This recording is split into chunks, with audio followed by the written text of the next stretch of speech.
Amin Allahumma amin insyaallah. Dan tentu kita berdoa kepada Allah Subhanahu wa taala. Allahumma inna nas'aluka 'ilman nafi'a wa rizqan thayyiba wa 'amalan mutaqabbala wa fatahallahu lana futuhal 'arifin. Allahumma inna na'udzubika min 'ilmin la yanfa' wa 'amalin la yurfa' wa qalbin la yakhsha' wa du'a la yusma'. Allahumma ati anfusana taqwaha wa zakkiha anta khairu man zakkaha anta waliyuha wa maulaha. Amin Allahumma amin insyaallah. Monggo Pak Guru. Bapak Ibu sekalian, hafizani wa hafizakumullah. Ini Jumat ketiga nggih. Monggo badhe napa niki? Badhe bahas napa tanya napa? Oh nggih, langsung ibu-ibu nih saut ibu-ibu. Waalaikumsalam warahmatullahi wabarakatuh. Nggih.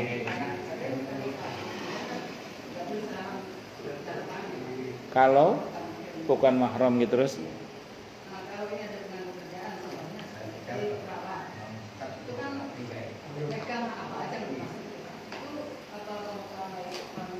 pengecualian. Nggih. Bagus. Secara mendasar dan secara umum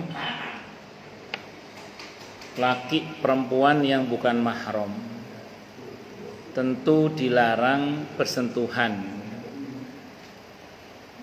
kecuali ada keadaan yang membuat yang bersangkutan harus bersentuhan.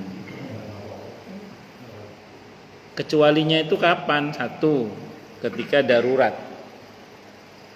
Yang kedua, ketika hal itu dibutuhkan dan tidak ada pilihan lain kecuali harus itu. Nah, itu baru kemudian diperkenankan. Yang pertama karena darurat. Di Bumi Malaka Asri itu pernah saya dapat laporan. Ada ibu-ibu pingsan.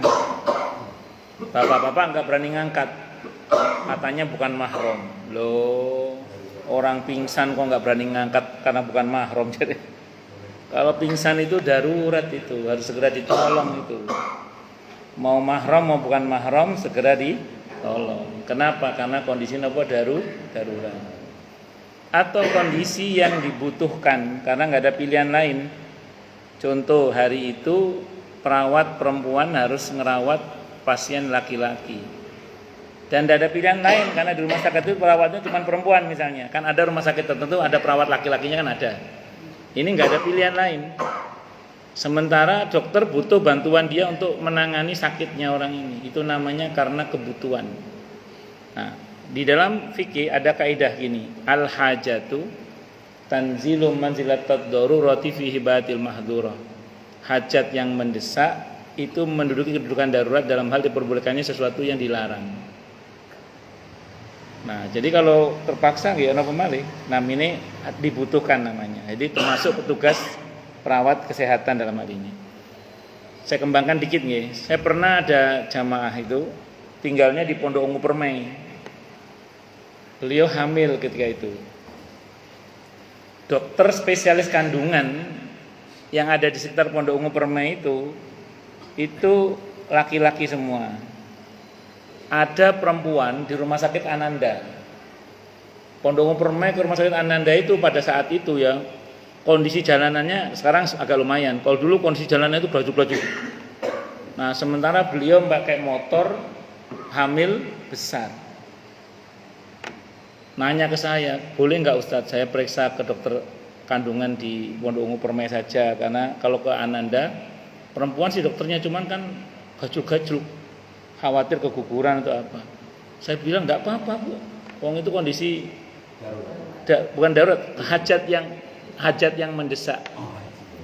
Nah, kenapa? Karena hajat yang mendesak, kebutuhan yang mendesak itu loh Pak. Nah, kebutuhan yang mendesak itu menduduki kedudukan darurat. Nah, betul lah, akhirnya ke situ memang. Jadi hajat yang mendesak itu menduduki kedudukan darurat dalam hal diperbolehkannya sesuatu yang dilarang. Ngoten nggih, wallahu a'lam bishawab. Nggih sami-sami. Dan dalam hukum Islam itu banyak sekali yang namanya mustasnayat, pengecualian. Sehingga ada kaidah yang berbunyi likulli qaidatin mustasnayat. Setiap ketentuan pasti ada pengecualiannya, pasti itu. Itu dalam hukum Islam, pasti itu. Setiap ketentuan pasti ada pengecualiannya. Cuman yang berhak mengecualikan yang punya syariat. Siapa? Allah dan Rasulnya Muhammad sallallahu alaihi wasallam. Tidak boleh sembarangan kita pakai pengecualian. Jadi pengecualian yang punya hak untuk mengecualikan adalah yang punya syariat. Termasuk tadi karena faktor darurat atau karena faktor hajat yang mendesak misalnya. Itu contoh saja itu. Nah, nanti di dalam Islam itu ada istilah gini kalau kita ngaji dalam fikih Islam, ada namanya azimah. Azimah itu hukum asalnya. Ada namanya rukhsah, keringanannya. Nah, jadi ada hukum asalnya, ada hukum keringanannya. Contoh. Salat 5 waktu wajib hukumnya. Zuhur 4 rakaat, asar 4 rakaat, maghrib 3 rakaat, isya 4 rakaat, subuh 2 rakaat. Itu namanya azimah, hukum asalnya. Tapi ketika kita safar, kita dapat keringanan, rukhsah namanya. Rukhsah berarti menjadi apa? Menjadi boleh dijamak atau dijamak qashar atau diqashar. Untuk yang jenis sholat 4 boleh diqashar. Kalau yang pasangannya boleh dijamak atau dijamak qashar. Untuk yang mungkin kan untuk diqashar yang 4 itu atau diqashar saja. Itu namanya keringanan. Contoh yang lain, puasa Ramadan di bulan Ramadan bagi yang wajib berpuasa, wajib puasa itu. Tapi kalau kita safar boleh tidak puasa. Itu namanya keringanan. Boleh tidak puasa. Orang yang sakit boleh tidak puasa. Itu namanya apa? Keringanan. Rukhsah namanya. Dan masih banyak lagi contoh-contoh yang lain dalam fikih Islam. Nah, cuman gini, kadang orang itu ngajinya belum masuk bab keringanan kadang. Belum masuk bab pengecualian. Kadang kaku dalam praktek keberagamaan itu kaku kadang. Saklek gitu. Kenapa? Karena belum mengerti bahwa di dalamnya ada pengecualian. Belum mengerti kadang di dalamnya itu ada keringanan. Padahal kalau dia paham, insya Allah keberagamaannya lebih lentur. Tapi lentur yang benar ya, bukan lentur yang ngawur, bukan. Lentur yang benar. Kenapa? Karena memang hukum itu ada dinamikanya. Wallahu a'lam bishawab. Nggih, monggo yang lain kalau ada. Monggo Pak. Pak, perempuan dulu, ibu dulu ini jarang-jarang lah, ibu-ibu ini jarang-jarang. Ya. Oke, bagus. Saya ketemu dengan beberapa tukang urut sama tukang akupuntur dan bekam perempuan. Ada beberapa tukang urut perempuan itu yang memang dia punya kelebihan ya, punya kemampuan dengan izin Allah tentunya. Itu dibandingkan dengan tukang urut laki-laki. Ini urut tenan loh nggih, mboten urut sing aneh-aneh loh nggih. Nah, nggih. Nah, biasanya yang saya kenal, orang yang saya kenal itu yang kadang ngerjain istri saya itu enggak mau ngerjain laki-laki kecuali ada istrinya. Nah, gitu. Ya, itu mau dia.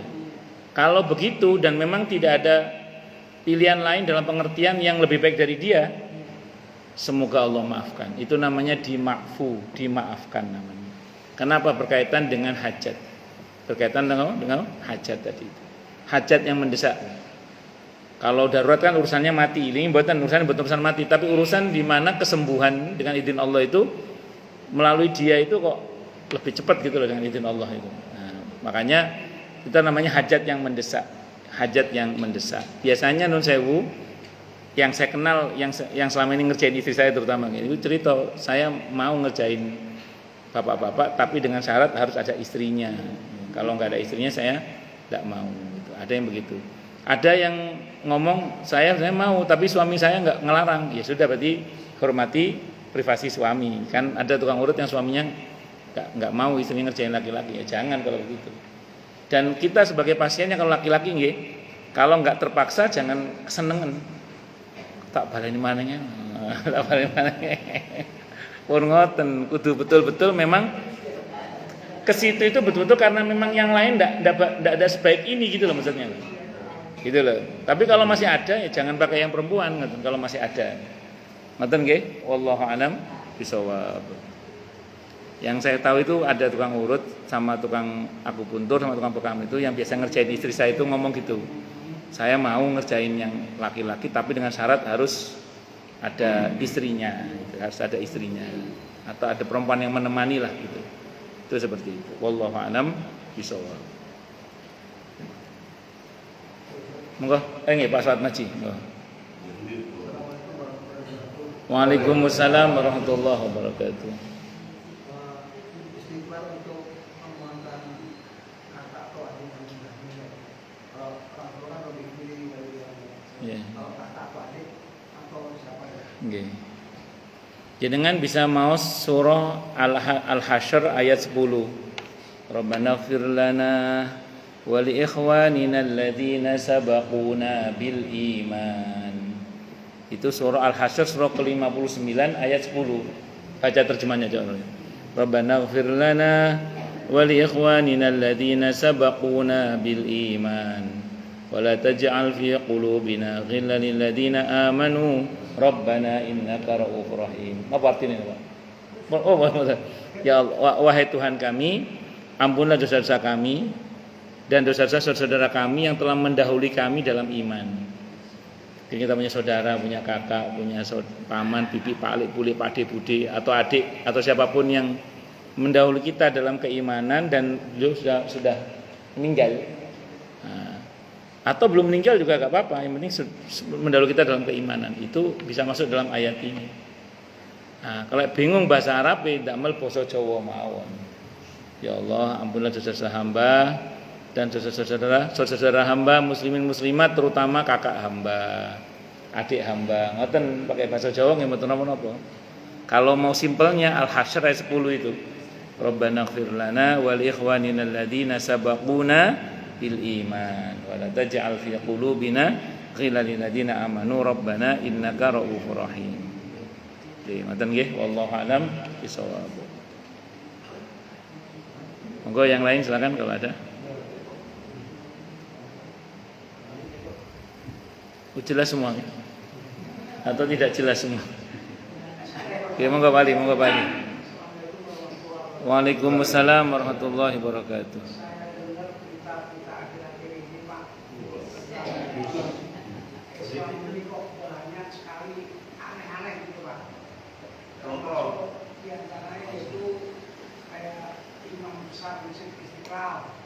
Terus yang kedua Abah Aos itu bagaimana Pak Ustaz kita menyikapinya?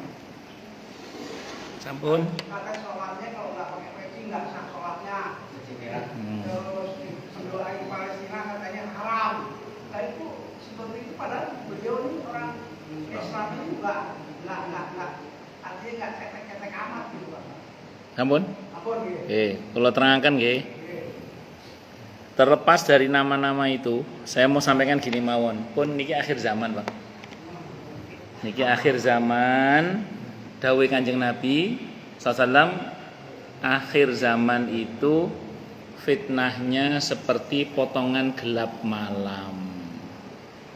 Ngati-ngati kata Nabi okamakol, orang bisa sore beriman, pagi kafir. Pagi beriman, sore kafir. Pun sampai sini paham dulu nggih? Satu. Pun ini akhir zaman satu. Yang kedua, ada keadaan yang lebih Nabi khawatirkan daripada Dajjal. Dajjal itu semua Nabi mewanti-wanti, semua Nabi. Tapi kata Nabi kita Muhammad SAW, ada yang lebih aku khawatirkan untuk umatku selain dari Dajjal. Siapa? Ulama usu. Ulama yang jahat, ulama duniawi. itu Nabi lebih mengkhawatirkan untuk umatnya daripada Dajjal. Kenapa? Dajjal karuan ketok kafir wis, Dajjal. Dajjal karuan ketok kafir. Lah iki nggih sorban nih. Kadang gawe ayat Quran nih. Kadang yo qala Allah qala Rasulullah ngoten. Kadang ngoten. Ning atine jahat, dia khianat dengan ilmunya, dia tidak amanah dengan ilmunya bla bla bla. Itu lebih mengkhawatirkan. Nah, saya teringat nasihat guru saya. Nanti kalau kalian ketemu dengan yang aneh-aneh itu, macam-macam niku, segera kembali ke pelajaran madrasah ibtidaiyah, katanya beliau gitu. Kalau udah mulai bingung sana sini, segera kembalikan ke pelajaran dasar dalam Islam. Kembalikan ke dasar. Jenengan tadi bejo wonten napa? Niku titik-titik niku yang ngomong kalau nggak pakai peci nggak sah. Sekarang kembalikan ke pelajaran dasar bab salat aja. Apakah peci itu wajib? Boten. Sing wajib napa nutup aurat. Jadi misalnya nggak pakai peci kita tetap sah, nggak usah terpengaruh dengan pemikiran orang itu. Kembalikan ke pelajaran dasar. Dok betul sampai ke nonton. Mengenai sikap yang dilakukan oleh imam masjid titik-titik misalnya, nggak usah bingung jenengan niku. Pokoknya Islam itu jelas kok. Masalah ibadah, masalah akidah, lakum dinukum waliyadin. Dalam Islam itu ada rumus, kalau mereka datang ke kita hormati, tapi tidak dalam konteks mengundang ke tempat ibadah kita. Konteksnya adalah Nasrani Najran datang kepada Nabi pernah, dan Nabi terima di Masjid Nabawi. Tapi kalau kita yang ngundang, sependek yang saya tahu, Nabi kok nggak pernah ngundang begitu di masjid ini. Karena ini kan tempat ibadah, jadi harusnya kan ini lakum dinukum waliyadin. Pun jangan dasar bingung-bingung. Pokoknya bersyukurlah bagi siapapun yang ngaji dari dasar. Pokoknya nggak bingung, kembalikan ke pelajaran dasar ngoten mawon. Wong niku lek ketemu kali pemikiran sing aneh-aneh ngoten niku, tak balekne yang dasar wae lah. Ngoten. Niku nasihati guru kula senian. Allahraham Kiai Haji Zaini Mun'im itu dawuh kepada para santrinya, kalau udah mulai bingung dengan pemikiran yang tinggi-tinggi itu kembalikan lagi ke pelajaran madrasah ibtidaiyah katanya. Pelajaran dasar gitu maksudnya. Ngoten. Wis dasar ngel-angel ngoten mawon. Nah, Kelantan niki zaman akhir niki fitnah akhir zaman pun luar biasa. Terus pesennya para ulama itu sederhana. Ngati-ngati imane kedah dijogo ya muqallibal qulub tsabbit qalbi ala dinik itu harus jangan tidak dibaca itu. Nggih. Pun sampai mengsle lah naudzubillahi minasyarri dzalik.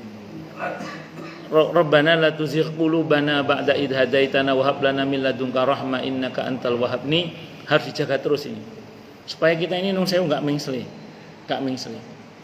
Niki fitnah akhir zaman. Pokoknya jenengan ketemu sing aneh-aneh segera sadari ini sudah fitnah akhir zaman. Pun betul san.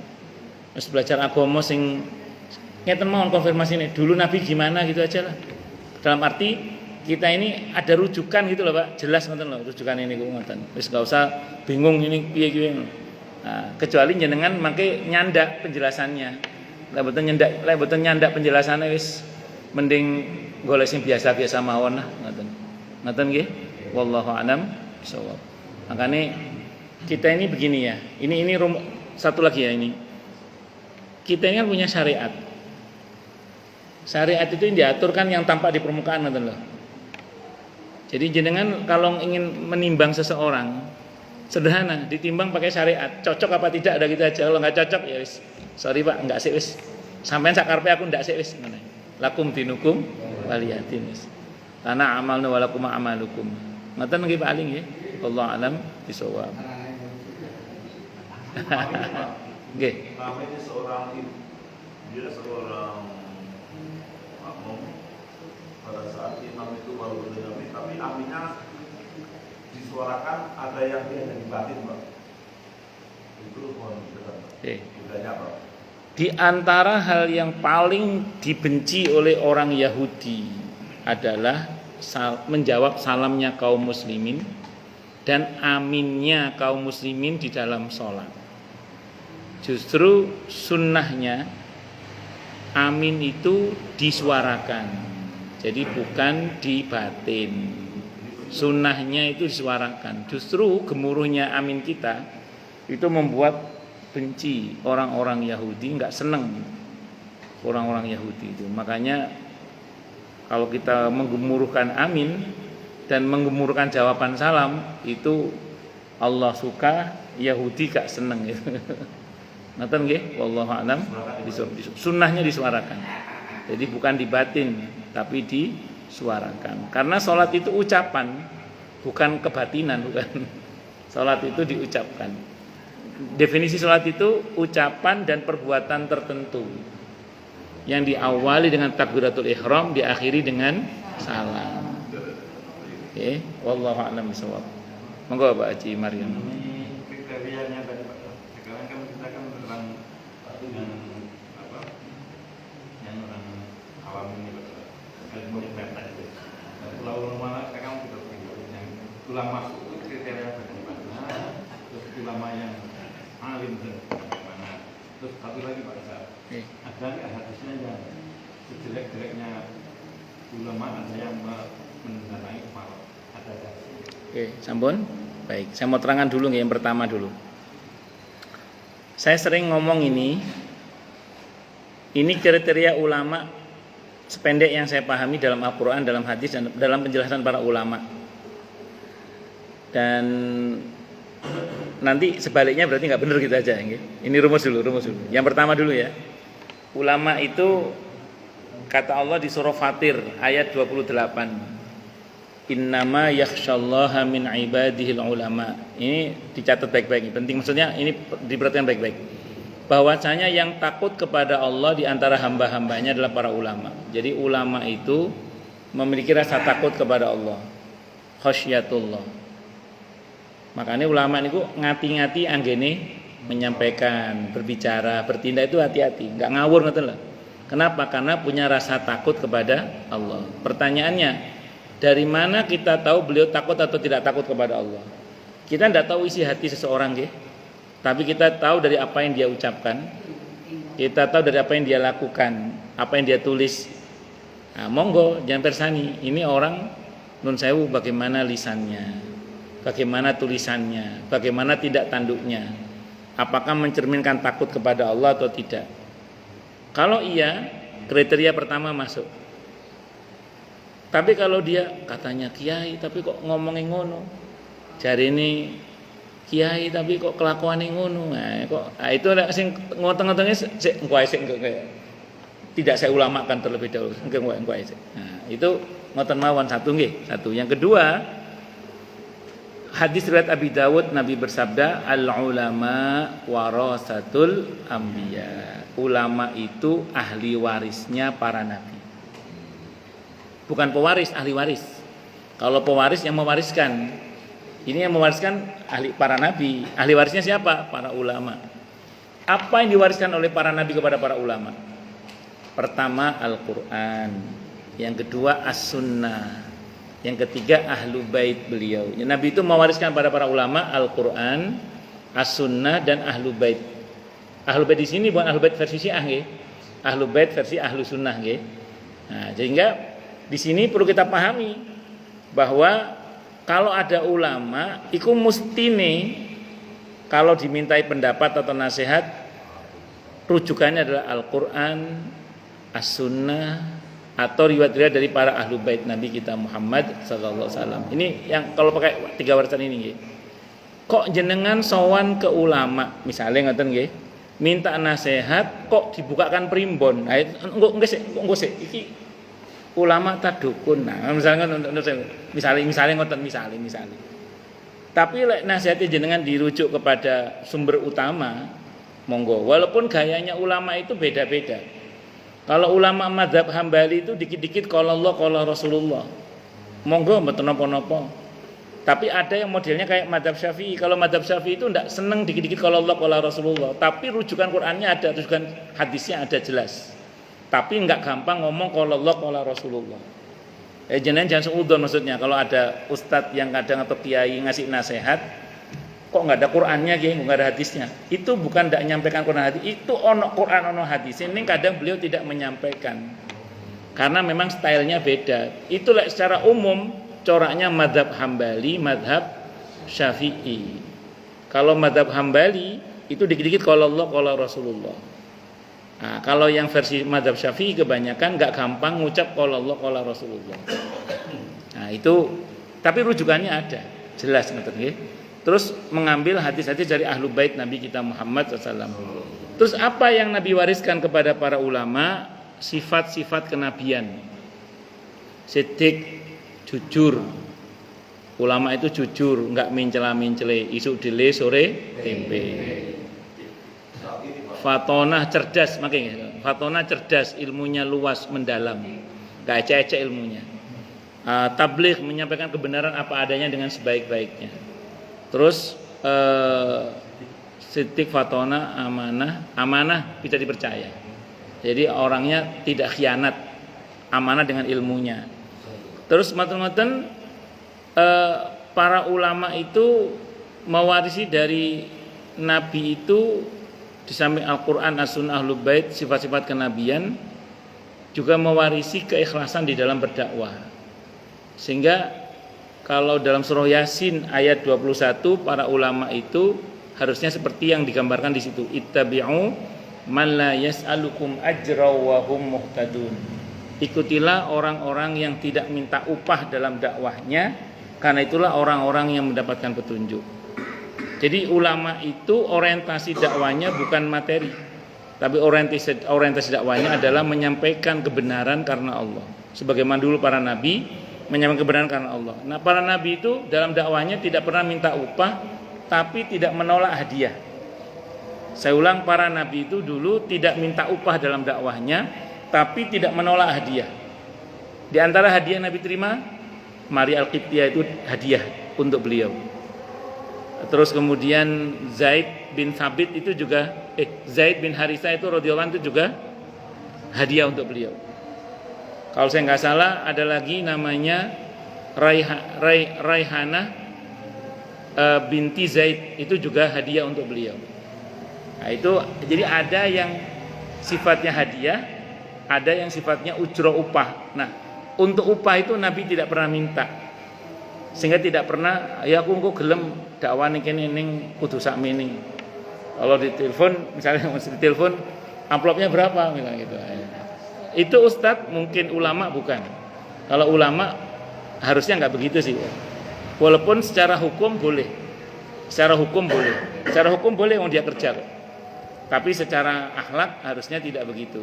Ngaten Pak Haji. Terus yang terakhir, himmatul ulama ar-riayah. Cita-cita ulama itu adalah terpeliharanya umat. Jadi ulama itu mikirnya bagaimana umat ini selamat, itu aja lah, nggak mikir senengi dewe. Kan ada orang itu kalau diundang ceramah, kalau audiennya sedikit, ngomongnya apa? Saya mah bukan kelas yang begini, saya kelasnya yang ribuan. Itu bukan ulama. Ulama itu mau ceramah pada 1 orang sama 1.000 orang semangatnya sama. Mau ceramah sama 2 orang sama 2.000 orang semangatnya sama, itu ulama. Kenapa? Karena memang tidak ngelihat banyak atau tidak banyaknya jamaah. Yang dilihat adalah saya itu harus menyampaikan kebenaran ini loh gitu. Itu ulama itu gitu. Nah, berarti ulama yang jahat sebaliknya Pak Haji. Tidak punya rasa takut kepada Allah, orientasinya materi, rujukannya nggak jelas, ngoten mawon. Ujung-ujungnya nggih mung nyenengno nafsune mawon ngoten. Nah, ada UD atau UDP, unggul dalam penampilan saja. Macam-macam. Nggih. Kenapa? Bukan hanya nggak dapat pahala, bisa jadi malah dapat dosa malahan. Nggih, karena khianat niku. Ngoten. Nauzubillahi minasyarri dzalik. Nggih, monggo. Sekarang kan dalam akhir zaman itu banyak orang atau aparat pemerintah atau apa yang sekarang itu banyak meninggalkan nasihat ulama. Itu ada ini adalah Oh nggih, yang tadi pertanyaan mau saya jawab ya, Pak. Tentang seburuk-buruknya ulama adalah yang mendatangi pemerintah ngoten nggih. Saya mau cerita idealnya dulu nggih, idealnya. Idealnya memang pejabat yang datang ke ulama, itu idealnya. Nggih, itu idealnya ya. Saya ulang, idealnya yang datang ke ulama itu adalah pejabat. Saya ulang, bukan sebaliknya. Pun. Itu dulu rumusnya dulu. Nah, namun tidak semua ulama yang datang kepada pejabat itu mesti dimaknai jelek dalam Islam. Contoh. Dulu, saya ngomong dulu nggih, dulu. Setiap ada raja yang dilantik, didatangkan ulama ke istana untuk menasihati raja itu. Dulu khalifah itu.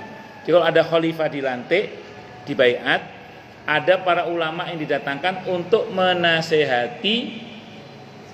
Betul. Kalau itu fungsinya, betul Pak Haji. Tapi kalau gini beda Pak Haji. Ulama didatangkan ke istana, tolong buatkan fatwa ya, supaya kemudian saya ini paham nggak? Berarti ulama menjadi mesin dari pemerintah untuk membenarkan semua maunya pemerintah yang nggak benar misalnya. Nah ini yang nun sewu, yang salah sih ngeten iki. Makanya kita ini sebenarnya nun sewu, ketika ulama itu didatangkan atau datang pemerintah, lihat dulu konteksnya apa. Kalau konteksnya untuk amar ma'ruf nahi munkar, ya dia beliau benar. Atau datang untuk memberikan nasihat, itu benar, tidak salah. Tapi nun sewu, kalau dia didatangkan, beliau didatangkan ke istana misalnya untuk membenarkan tindakan pejabat tersebut, padahal itu tindakan yang keliru, nun sewu. Ini yang namanya memperjualbelikan ayat-ayat Allah. Ngoten nggih Pak Haji nggih? Wallahu a'lam bishawab. Oke. Monggo kalau ada lagi atau cukup dulu? Banyak meninggalkan nasihat ulama tadi. Oh nggih. Pun zaman ini ki. Sekarang kan pun zaman ini ki. Nggih, sekarang niku non saya nggih, kalau ada ulama agak kritis, berani berat, itu langsung tujuannya apa? Wah, ini radikal ini. Napa? Nggih radikal. Dicap ngoten ya sama gitu. Padahal ulama itu teriak-teriak itu karena jangan sampai umat ini terdolimi atau ada yang mendolimi. Cuman kalau yang ngomong gitu langsung dituduh apa? Radikal.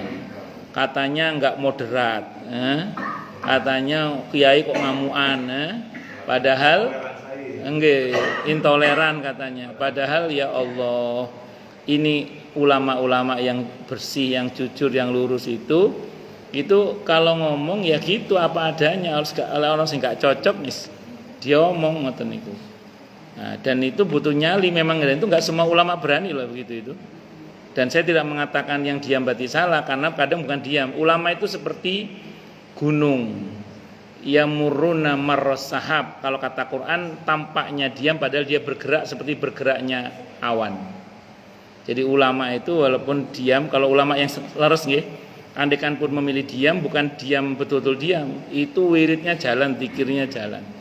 Nah, beberapa ada yang berani speak up bicara. Masing-masing lah, yang penting nopo jangan menjadi penjilat. Ngoten mawon nggih, wallahu a'lam bishawab. Terus satu lagi nggih, kita orang awam itu sebenarnya tidak punya kapasitas untuk dalam tanda kutip mengomentari ulama. Yang berhak mengomentari ulama itu ulama juga sebenarnya.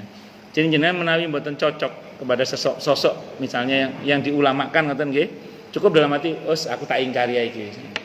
Kalau untuk komentar tunggu dulu. Sebenarnya yang punya kapasitas untuk mengomentari seorang ulama itu ulama juga. Kita orang awam ini biar selamat juga, enggak nun sewu asal mangap ngoten loh. Nah, khawatirnya mangke ngomentari ulama kayak ternyata kita yang salah ngoten. Allah. Kita kan ini Pak, yang seperti negara Konoha. Konoha. Ya, Konoha. Banyak ulamanya Pak. Banyak ulamanya. Kenapa enggak memakai? Wallahu a'lam bishawab. Kula mboten ngertos. Wallahu a'lam. Tapi ngeten nggih, saya cuma mau bilang gini nggih. Seringkali media itu menggunakan bahasa yang jelek menurut saya. Kenapa baru sekarang diingatkan pemerintah? Kenapa baru? Padahal dari sejak lama MUI sudah mengingatkan misalnya. Padahal sudah sejak lama misalnya para ulama sudah mengingatkan misalnya. Cuman memang media itu tidak langsung mengekspos kadang. Dieksposnya ketika sudah genting baru diekspos. Padahal fatwa itu sudah sekian bulan atau sekian tahun yang lalu. Jadi non sewu Pak Haji, kadang kita yang kurang baca atau kita kurang tahu saja. Para ulama kita itu banyak kok yang sudah mengingatkan. Cuman kadang gini ku gak direken niku kadang ngoten. Nggih, wallahu a'lam. Besok nggih monggo.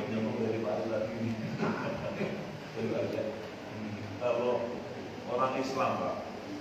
Orang Islam dia seorang ketua BPIP waktu itu menyatakan bahwa musuh Pancasila adalah Islam. Itu sebar luas tuh Mas itu Pak.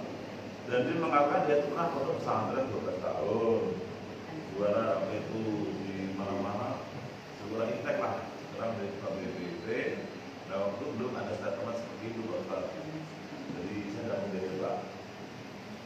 Terus tadi kalau Islam malah justru itu menampakkan dirinya bahwa katanya Pancasila itu adalah utama adalah Islam. Menyerang Bapak. Oke. Saya akan terangkan dulu nih.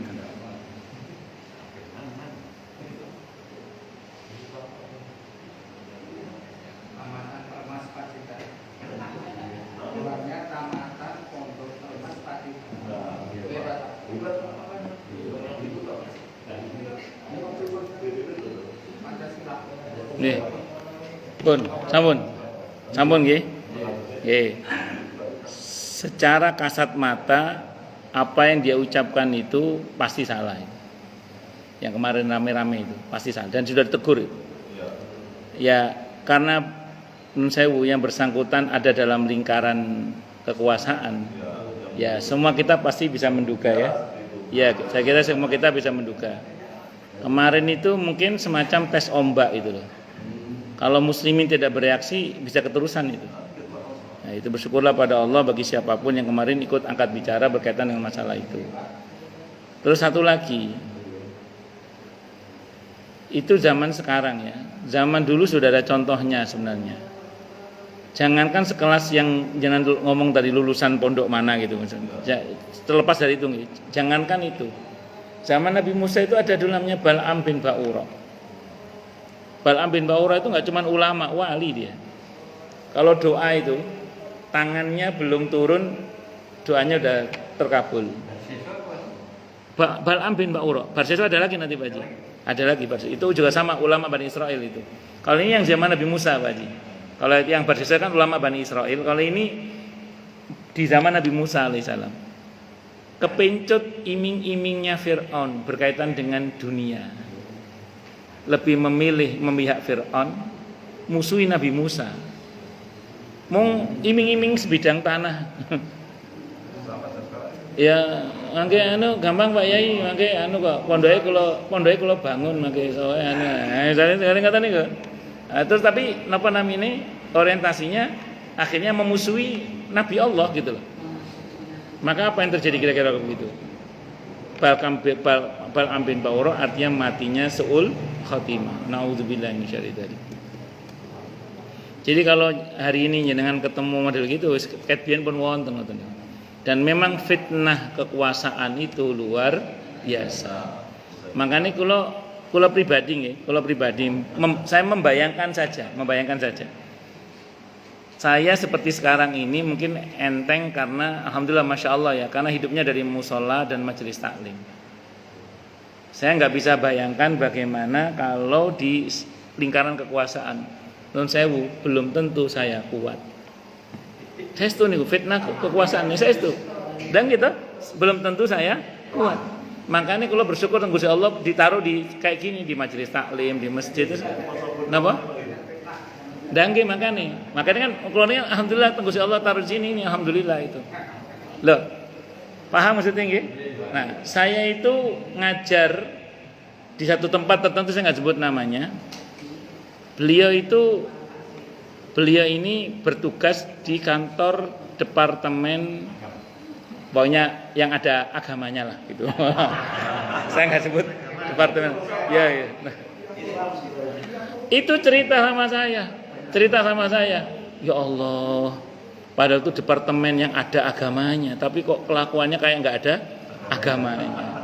Itu cerita orang ke saya langsung, karena beliau bertugas di situ itu kok malah luar biasa. Kenapa? Karena justru orang yang paham. Tapi saya ulang tidak semuanya gitu loh ya. Nanti karena gini, orang yang ngerti agama kalau nggak dapat hidayah itu memanipulasi agamanya lebih canggih loh. Dan saya ini contoh mawon nggih. Ini pernah saya dengar ini.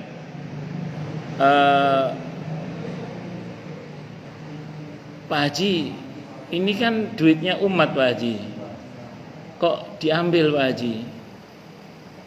Kata dia, saya kan juga umat katanya. Yo, ya napa?